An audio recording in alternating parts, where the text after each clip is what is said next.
Bueno, este panel es me entusiasma mucho porque se habla y leemos de la teoría sobre recuperar el espacio público, pero no tanto de la práctica, y este panel va a tratar de contar cómo se hace en la práctica. Para quienes nos visitan fuera de México, Román dirigió por los últimos 6 años la SEDATU, es la agencia pública encargada de diseñar los espacios urbanos y el uso de la tierra en México. Entonces te quería preguntar, Román, que nos cuentes cómo fue el programa de mejoramiento urbano que implementaste en estos 6 años.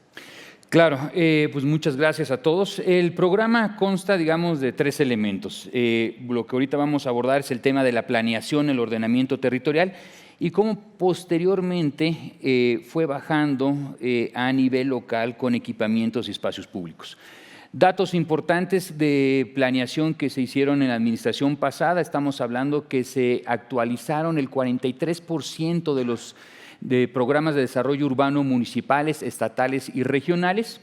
Y como podrán ver, se trabajó particularmente en la parte centro y sur del país, donde proyectos importantes de infraestructura del gobierno federal, estamos hablando en el caso del Tren Maya, el Istmo de Tehuantepec, estamos hablando del nuevo Aeropuerto Internacional Felipe Ángeles, están como elementos detonadores del desarrollo regional, donde el programa de mejoramiento urbano, que es un programa que conforma infraestructura pública a través de espacios públicos, equipamientos, estamos hablando de mercados, primarias, secundarias, preparatorias, universidades, clínicas de salud, espacios públicos deportivos, se llevaron a cabo a nivel nacional. ¿Cuáles, digamos, en términos generales, pudimos llegar a la meta de casi 1,300 equipamientos y espacios públicos a nivel nacional en las zonas de mayor marginación, de mayor carencia en México? También, a su vez, se realizaron aproximadamente en las inmediaciones 400,000 acciones de vivienda, se regularizaron prácticamente 100,000 viviendas también en estos equipamientos y como podrán ver, gran parte de estas intervenciones van a lo largo de lo que serían los grandes proyectos de infraestructura. En este caso, 2 de ellos son corredores de tren, del Tren Maya y el corredor del Istmo de Tehuantepec, donde se está llevando ahora una política nacional, digamos, de desarrollo regional para esta zona de México. ¿Y cuáles eran los objetivos del programa? Los objetivos del programa es poder conformar equipamientos, infraestructura básica en las colonias de mayor marginación. Aquellas colonias que se han venido desdoblando de los años 80, 90 hasta el día de hoy, que carecen absolutamente de todo, desde agua, luz, drenaje, pavimentación. Y este programa se centró en una infraestructura que consideramos que es la más importante o la que junta todas las necesidades, que es el espacio público. El espacio público como la infraestructura de mayor importancia en una lógica urbana, en una lógica local, eso es, digamos, como se asentó el programa. Fernanda, tú trabajaste, si no me equivoco, en 7 proyectos. Exacto. De estos, ¿no? Cuéntanos un poco cómo fueron estos proyectos. Mira esa imagen. Cuéntanos qué es. Son 7 proyectos desarrollados en 2 localidades, en Naco, en Sonora y en Agua Prieta, son en el desierto. Y bueno, forman parte de los miles de proyectos de SEDATU liderados por Román y constituyen diferentes espacios públicos. Hay centros deportivos, casa para adultos mayores, centros cívicos, lugares… Esa es el muro, ¿no? Este es el muro. Ese es el muro porque de este lado es México, es Sonora, del otro lado es Arizona. Del otro lado es Douglas, Arizona, donde cruzan 4,000 personas al día y hasta ahora no tenían una banca, una sombra, un baño, un lugar para lavarse las manos. ¿Cómo fue hacer este proyecto ahí? Fue impresionante, fue durante la pandemia, entonces había un reto adicional y se hace un parque lineal. La biblioteca fue como el remate, el punto más cercano al cruce y la idea era justo todo lo que da como hacia atrás, el patio trasero de una relación muy violenta con el muro, transformar eso en un espacio público. Estas son las imágenes del sitio previo y aquí ya el parque lineal. Nos acercamos lo más posible, la idea era cómo transformar un lugar caracterizado por la violencia, la pobreza, etcétera, en un lugar seguro, pero además que diera una identidad propia y que rompiera esa sensación pues de distancia que hay con el muro. Entonces nos acercamos lo más posible y la idea fue transformar el muro en un lugar, ¿no? Realmente convertir esto en un lugar siempre abierto. Hay una biblioteca arriba, pero para quien no va a entrar o no quiere trabajar o no sabe leer, que pueda usar baños públicos, que tenga espacios con sombra. Es el lugar donde se hacen conciertos, se llevan a cabo muchísimas actividades públicas y cívicas y se conectan con 2 kilómetros de parque que además se vincula con un espacio deportivo. Y la idea, como ven con la rampa, es poder ver el otro lado, que siempre hay como esta sensación de distancia, pero también por primera vez que la comunidad pueda verse a sí misma. Son lugares que siempre se han considerado lugares de paso, son construcciones súper horizontales, todo Agua Prieta tiene 1 o 2 niveles de altura y por primera vez se pueden ver a ellos mismos, ¿no? Entonces también como generar un nuevo sentido de identidad y siempre con materiales locales, celosías. Esto es un mercado, esto es en Naco.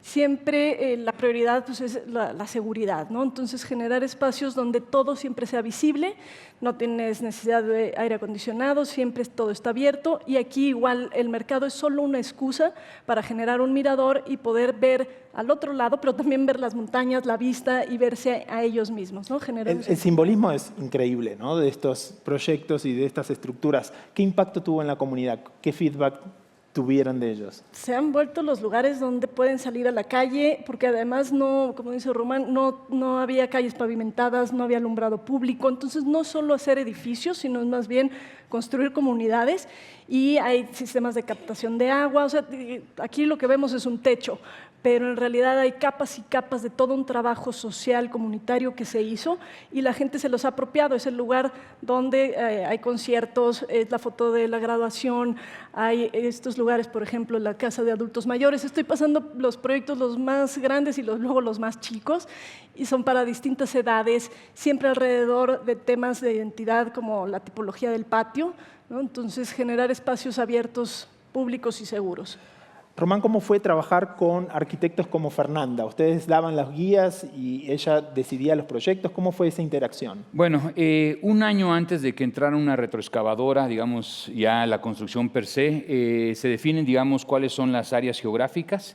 Esta fue la frontera con Estados Unidos y se trabaja con las comunidades, con las autoridades locales, se hace una metodología de entrevistas, cuestionarios y se hace una cartera de proyectos, un plan maestro. Y sobre esa carta de proyectos se define cuáles son las prioridades con base en una bolsa determinada de recursos y posteriormente se hace una selección, se hace una invitación a diferentes arquitectos que han trabajado con espacios públicos, que han trabajado, digamos, con lo público, que ese es, digamos, el común denominador para seleccionar estos arquitectos, y ya con ellos se incorporan al trabajo de forma previa para que cuando ya inicie el programa arquitectónico, que es decir, qué es lo que va a construir y cómo se va a construir, entonces ellos ya tienen esa información y hacemos retroalimentación muy fluida para que en un periodo muy corto de 3 meses pasemos desde un anteproyecto conceptual a un ejecutivo, 3 meses y medio, y posteriormente ya arranque el proceso de construcción. Fernanda, ¿qué significa recuperar esos espacios públicos? Para alguien que está en la frontera, ve ese muro tan violento en algún sentido, tener ahora esto. A ver, todos están en espacios residuales, no había casi como la idea de terreno, ¿no? Era más bien como encontrar el lugar donde ubicarlo y sobre todo conectarlo con cosas que ya existían, por ejemplo, una cancha de béisbol, o sea, buscar como estas posibilidades dentro de los proyectos y el programa en realidad es solo una excusa, o sea, hay una biblioteca para personas que a lo mejor nunca la van a usar, pero que puedan usar el espacio público de abajo, que puedan ir a un baño, que puedan tener un lugar donde sentarse. Y lo mismo, por ejemplo, si no vas a jugar nunca a un deporte, pero es el lugar donde los domingos vas a pasear. Entonces, el programa para mí es solo una excusa para transformar el sitio y realmente darle la vuelta a un terreno donde parecía que ni siquiera había terreno. Román, decías que había más de 1.700, casi 1.700 proyectos. ¿Cuál es tu favorito? 1.300 aproximadamente, hay varios, algunos, por ejemplo, en Tijuana o en la frontera con Estados Unidos, este caso particular, estamos hablando de la Jico, ese es un parque que tiene una gran aceptación por la localidad, digamos, la población local. O sea, todos los días las madres de familia salen y limpian esos equipamientos, esos espacios públicos, entonces se generan sentimientos digamos, de apropiación del espacio. Y creo que es uno de los éxitos o es el valor agregado de la arquitectura. O sea, con la arquitectura, cuando tiene un valor agregado en el espacio público, puede generar las condiciones de apropiación de las comunidades hacia ese espacio y un sentido de identidad. Y en muchas ocasiones, no solamente aquí en la frontera con Estados Unidos, sino también en Tapachula, en otras zonas de México, el poder generar un sentido de identidad a nivel local, de orgullo de estas propias comunidades, es, digamos, uno de los grandes factores que inciden en este tipo de proyectos. ¿Y hay algún elemento común que dirías para estos casi 1.300 proyectos? El diseño arquitectónico, digamos, poder garantizar que la obra pública se haga de la mejor forma posible con una investigación previa y que la calidad es una forma de poderse asegurar que cuando el gobierno se retira de entregar este tipo de infraestructuras, hay mayor capacidad de éxito a que puedan permanecer a lo largo de los próximos años. Fernando, ¿y qué aprendiste haciendo esto en lugares como Naco, Agua Prieta, en Sonora? Aprendí muchísimo, en parte eso, cómo hacer que los edificios duren y tengan un aspecto como atemporal, porque no puedes controlar lo que vaya a pasar, ¿no? Entonces, fácil reposición, bajo mantenimiento, o sea, pensando en edificios que estén blindados de muchas formas, porque también construir a distancia y sobre todo en la pandemia. Hace mucho calor ahí, ¿no? Hace mucho calor, luego hace mucho frío, los obreros que se contratan, que por fin aprenden a hacer determinada cosa, a las 2 o 3 semanas se van y cruzan y ya no trabajan en el proyecto. Entonces, hay una serie de complejidades y por eso las obras se hacen de la manera más simple. Para mí era blindar el proyecto pensando en qué pasa si no hay mucha supervisión, qué pasa si el presupuesto no tiene las condiciones o lo que vaya a pasar en el futuro, cambios de gobierno, etcétera, cómo permanece y cómo, lo que dice Román, la gente se lo puede apropiar y de distintas maneras. Entonces, hicimos, por ejemplo, un auditorio donde en lugar de ser cerrado y que sea un costo mantenerlo, es un espacio abierto, se puede usar de diferentes formas, es casi una plaza, hay otra plaza también que en realidad la excusa es hacer unos baños públicos y justo tener como esa posibilidad de que se interpreten y se transformen con el tiempo. Para cerrar, les quería preguntar a ambos, hay muchos arquitectos, hay alcaldes, jefe de gobierno, ¿se animan a dar un consejo para que quienes quieran seguir esta recuperación de espacios públicos, cuáles serían las claves? Bueno, nuestro consejo, en lo que yo he aprendido en estos años, es trabajar en territorio. O sea, la política pública puede, digamos, tener una desviación, pero siempre cuando tú vayas a campo a revisar continuamente, que estés en tu agenda de trabajo, decir 70% de mi tiempo lo voy a dedicar no estar en la oficina, sin estar en territorio. La supervisión de las políticas de vivienda, equipamiento, infraestructura, creo que es una de las grandes claves como servidor público, es en temas urbanos, en temas de política metropolitana, siempre estar en territorio. Eso es lo que te da, digamos, la sensación térmica de si estás haciendo bien las cosas o no. ¿Y Fernanda? ¿Tu consejo? También trabajar con la comunidad, entender que el cliente muchas veces no es el que paga el edificio, sino es el que lo usa. Román, Fernanda, muchas gracias. Muchas gracias.